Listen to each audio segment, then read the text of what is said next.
Hi, I'm Alex Archibald. I've been buying and selling antiques since I was a kid. Over the years, generations of our family have gotten involved in the business, and I'll search just about anywhere I can to find hidden treasures both big and small. I never know what I'll turn up next. It's about exploring new places, seeing new sights, and having fun. And even though sometimes I get over my head, we try and make things a little better along the way. This is Curiosity. Hey everybody, and welcome to today's episode. Well, it is mail call time. I got a package of mail. Every so often, I get contacted by viewers like you at home, and I thought today would be a great opportunity to show you the type of stuff that I buy, and this box should be a fun one to go through. So without further ado, let me find a knife or a way of opening this thing up, and we'll crack it open and we'll see what we got. I don't even remember what was in it.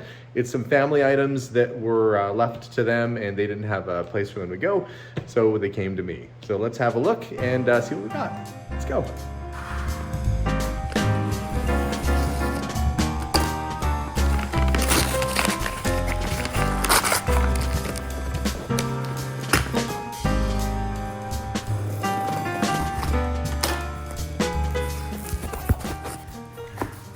Okay, well, everything looks like it's wrapped up really decently in here.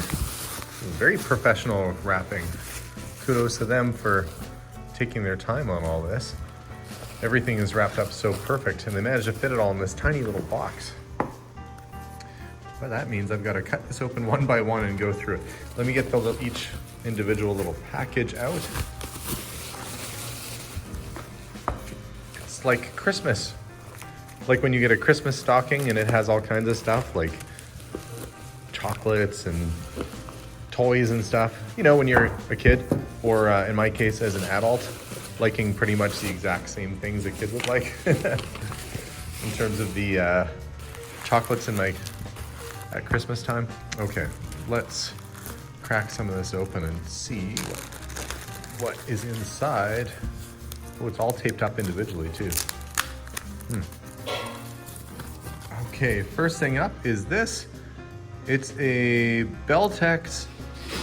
It has sub-seconds, calendar, and day date. Now, it is not a huge size, but because it's got so many what they would call complications, it's actually kind of a neat watch. If only it was a little bit bigger, but not a bad watch. Let's see what's in package number 2. Okay, in package number 2, we have another wristwatch. This one is a Hellbros. It says it's invincible. At least that's the brand name of it. The question is, was it invincible? Well, it is still ticking. Maybe it's true. I guess a decent watch. Look, it's got a little bit of wear patina to that dial, but a bigger size. The face is probably more like a 34 mil. Versus that, which is closer to like a 30 maybe. So a couple nice vintage watches, and I'm gonna guess this is another watch in here too. Actually, there was 2 watches in there. This little Art Deco, can't quite make out the brand name on it, but kind of a cool Art Deco tank style ladies watch, and then this cocktail watch. That's a Wittenauer. So 4 watches so far. Let's see, which one should I open up next? Maybe this little baggie here. A couple nice older fountain pens. Schaefer's fountain pen. And what do they have? They have this all tagged. Oh, whose it was. Doesn't tell me what it is. Schaefer, they're both Schaefer fountain pens. Nice plastic cases. A lot of times the nibs can be bent or broken. So you can open it up and have a look and check. There are people who will restore these. Oh, that does have a nib. And the nib actually looks okay. You probably want to use a different one, but that's a nice intact pen. And old fountain pens are always very collectible, especially the marbled sort of plastics, the turtle shell kind of looking tortoiseshell plastic or bakelite. Pretty neat. Okay, having fun going through all this. Looks like a bunch of cufflings or pins or something. Let's see, what do we have? US military pin.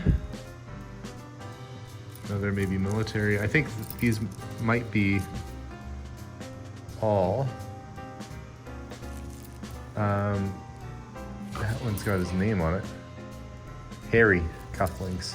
I have a friend named Harry. I should go find him and give those to him. Inside that little wrapping was another watch.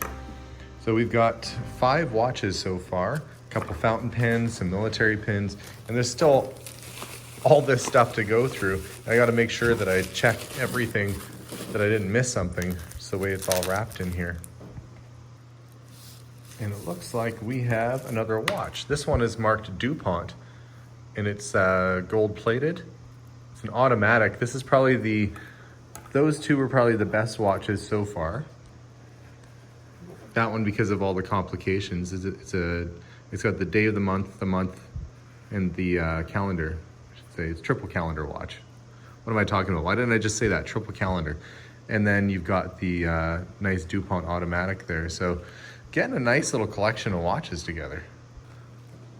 A couple more watches there. That one on the right is a Quartz by Pulsar. It's not really worth too much. The Benrus is probably 1940s era. Men's watches used to be a lot smaller than what they are now. And unfortunately, they're not in favor. Here's a watch. It's a pocket watch. Should just push that down and the little case should pop open. We'll see what it is. It feels like a newer one, maybe not an antique watch, but pocket watches like this do make good gifts around the holiday season. Probably gonna have to get my watch tools out because I can't get this one to open and I don't wanna force it without the proper tools. So I started tearing into this, which appears to be a bunch of old lighters. Park lighter, VR Wesson, polymer, oops, Price Associates. Zippo is a brand that people collect. That one's a Duke lighter, Zippo style. So it's got the short balding man with his younger looking wife or girlfriend. And she's going, oh! That's because he's grabbed her bottom, according to what's on the back. Let's see, what else do we have? Oh, this style, Ronson kind of style lighters are popular, especially if they have advertising on them. That's not a Ronson though, made in Japan. That style. Anything with a brand name is gonna be a little bit more collectible. Or if it's a Zippo, darn, that's not. 3M Business Product Center. Early 3M advertising piece, Flamex. There's lots of collectors for old lighters, so I'm sure that one's got a little fishing lure in the bottom of it, or fly for fly fishing. So I guess if you're a fly fisherman, probably looking at going, I could use that. What's it doing in there? Okay, so some lighters. Another little baggie here, and we have, oh, that's a lighter from before. But we do have pilot's wings. So US Air Force pilot wings. We've got a brooch, half moon brooch with rhinestones on it, tie clip, another little brooch. It's like a little pencil that expands out. So a little bit of knickknacks. Ended up with some more lighters, kind of plain Jane lighters there. That one's kind of neat. Friedman's Express ink. This is our flag, be proud of it. Then I found another pack and it was all Zippo. So we got a brass Zippo here. 1989, it's dated. This is an earlier one. Polarized pan ready portion control meets advertising lighter, CA wash center, 2HK Zippo. And another Zippo here, and this will end up being a good one because it's Mercedes-Benz trucks advertising their diesel trucks. It's an older lighter. It is a vintage Zippo. And it's in great shape. Anything advertising like that is good. This one lighter alone could be worth about $100 or so. Incidentally, I paid $500 for everything here, so I do need to find a few things that are worth some money, but that lighter will certainly help. That one's probably like a $40 lighter. These ones maybe 25 each, so close to a couple $100 just in lighters. We got the fountain pens, the watches. That watch is probably close to 80 to 100 on those guys. These not so much. Some of these aren't particularly valuable, but I haven't gone through everything yet, and I am seeing my value back on these items.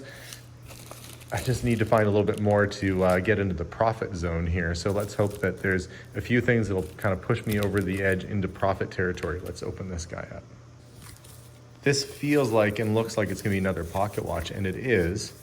But in this case, it's a little Elgin, and it's got this logo on it. Considering there's enough military stuff in here, I wonder if that's not a military logo. You guys have any idea what that is right there? It has a special logo emblazoned on it. This is a Arabic dial when you see the regular 1, 2, 3 written out, and those could lead me to believe that maybe it's railway grade. Usually the better pocket watches, for the most part, are Arabic dial because they have to be professional grade, easy to read, versus Roman numeral. So let's unscrew the back on this and we'll see what the inside looks like. Okay, this one actually is hinged. It's a gold-plated case with the little dust cover in there. When you open up, you see this nice mechanism. The watch is working. 17 joules does not a railway grade watch make. 21 joules is your railway grade watch. So 17 is not bad. This would have just been a decent watch for someone to wear, but not railway grade. Still a good watch though. And the fact it's working, woo, it's slippery. It's super shiny gold, but it's working away, it's working good. So the fact it's working is extra nice. Let's get the last of these packs. That feels like it's gonna be more lighters here. Don't know what this one is. It's a funny shape. I'll open up this one next. Well, that funny lump looked like it was gonna be something, and it was. It was a Ronson table lighter. There was more lighters, and more lighters, and more lighters, and more lighters. Did find another watch. Where did it go? Right here. Nice Gruen pocket watch. And it looks to be in really good condition, which has a clip attached to it too. Now, I thought maybe after looking at it in person that I paid pretty close to market value for all this stuff. The best pieces are probably those 3 watches are good. That's good. That lighter, where's the Mercedes lighter? That's good. That's not too bad. So out of that little assortment, that's kind of the value. A lot of this other stuff is kind of neat and it will sell, but it won't bring a whole lot of money. So if I were to have looked at this lot in person and had a chance to cherry pick, I probably would have taken the wings. I would have taken some of the pins and stuff, the military pins, but certainly would have grabbed these watches. The thing that's going to push me into the profit category is I think I'll get my money back out of this stuff and then we'll get a little bit of profit out of this, not a whole lot. But in one of the bags was this massively heavy gold ring with eagles on it. And I don't know if it was a military gift or something that was given to the person who served, but that's a hefty chunk of gold. And I think it's real gold, and I think that it was maybe made by a jeweler. It looks like it's been tooled on the inside of it. Can't find any marks, but there are signs of it being, maybe resized. You can kind of see on the back. Some of that soldering looks like it might be plated brass, but this part at the front, this big heavy chunk, looks like it's solid gold. If that's the case, that will certainly put me into profit. Either way, I'll make a little bit of money here. Kind of a neat assortment of stuff.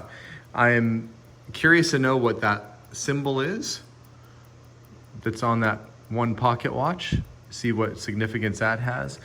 And Gruen is a very thin, it's not labeled as a very thin, it's a precision pocket watch. So some decent pieces all the way around. All said, I am happy with the stuff that I got. There's lots of things that are of interest to me. And best of all, it doesn't take up hardly any space. It came in that little box right there. And it can go back in an even smaller box because it's not all wrapped up now. So good times, fun stuff. Little keepsake boxes, like a little snuff box or something. Lots of fun and cool stuff today. I thought I would just see if I could shine up a couple of the things that I picked up here. An old pocket watch, an old lighter. Nothing particularly fancy. It is an old Zippo, but it's looking a little worse for wear. So I'm gonna use some of my handy dandy Autosol metal polish. No sponsorship here. Just happens to be a good polish that I like to use. Hey, by the way, AutoSol people, go ahead and feel free to send me AutoSol products if you want. That'd be awesome. But I'm using 1000 grit steel wool, and I'm just kind of using small circular motions here with a little AutoSol on the steel wool. And we'll see if we can't bring this finish back up from where it was. You can kind of see it start to work when it starts getting a little dirty looking. It looks like a little bit of mud mixed in with the shiny underneath. So let's see how this is looking here. Ooh, shinier. Not 100% yet. Now, you could take this to a buffing wheel and really give it the works to get some of these little imperfections out, but I just want it to be a little brighter, a little cleaner, a little nicer. Give it kind of a better shot at selling. So that's a little shinier compared to what it was before. So I'm gonna go ahead and finish polishing this one up. I'm also at the same time gonna do the same treatment. A little bit of AutoSol. This is an early 1900s Waltham pocket watch, which is trying so hard to work as best as it can. This nickel plating that's on here is almost completely worn off, and unfortunately I think some of the brassing is going to show through because these are brass case that have been plated and different type of metal. So if it's shiny, I'm going to have silver spots that are shiny in one area, and I'm going to have a little bit of brassy shiny spots showing through in others. But it's so dull and faded right now that really anything's going to be an improvement. And it's not worth it to really replate this watch because it's not that valuable. It's probably worth about $100 to $150 Canadian.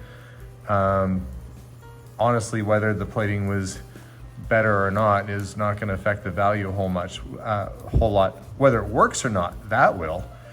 So making sure this is tested and keeping time. It did wind up and it did try and function, and I'm going to let it continue try to work and see if the oils will warm themselves and it will put itself back into motion again. But already you can see the shine starting to come back on that. So I'm going to work on these two here for a bit, and then I'll show you sort of the end result.